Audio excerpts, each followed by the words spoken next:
We've all encountered a very difficult boss, haven't we, during our careers? Yes, I can say you have. We all have, though, haven't we? It's just the way of the world. The bottom line is you then get to work for somebody, and it's only when you realise what a dragon or whatever a boss they are that you think, goodness, how am I going to get out of this? I'll tell you one of my stories, which I've always giggled about for years, because simply I had a boss when I was working in this particular hotel, and she was an absolute nightmare, one of these women that thought she got to the top of the tree and everybody was beneath her, the sort of thing. And she had this situation where she would just click her fingers and you had to run into the office with a black coffee. I'm sorry, I'm giggling now.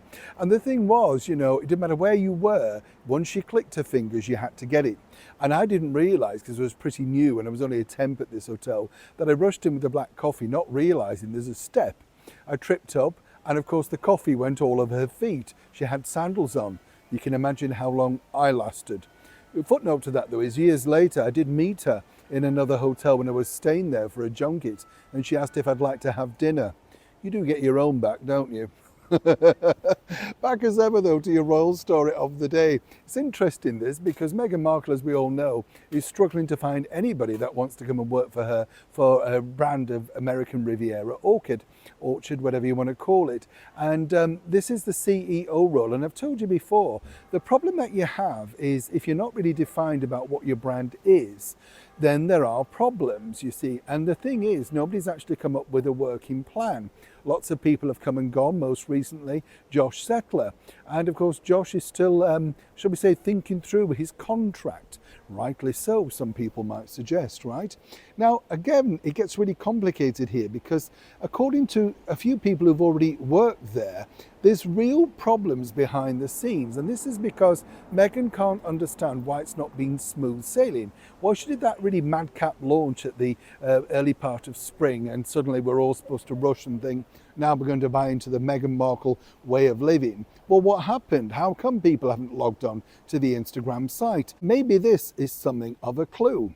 According to a well-placed source who was actually working there at the time, Meghan would erratically come in with ideas, and the ideas could range from anything like aprons to, hair conditioner, whatever, and instantly she felt, and as ever we have to say allegedly, these things could be just manufactured up, complete with, the frontage, the lettering, the sort of graphics, whatever you want to call it.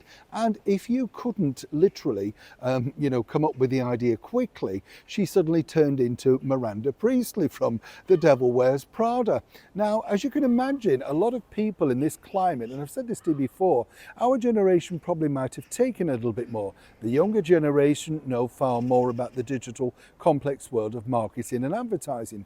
And they were basically saying, some good ideas. If they had a good idea, suddenly it wasn't their idea anymore, according to this source. It was suddenly Meghan's idea. Well, that's her prerogative, it's her company.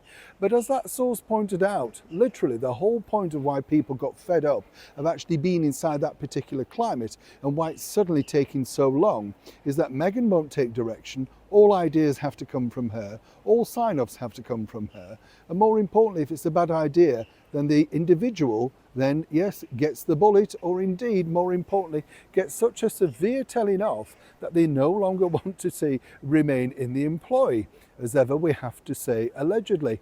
Now, I would say it's tough being a female boss. I think women get it a lot harder than men, because you're seen as something totally different. But in Meghan's case, she has the money, the power, the prestige, and more importantly, one would say the collateral in her husband, Prince Harry, to secure the very best people around her. So truly, what is going wrong inside American Riviera?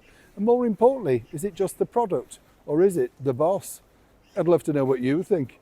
Neil Sean in the very heart of London.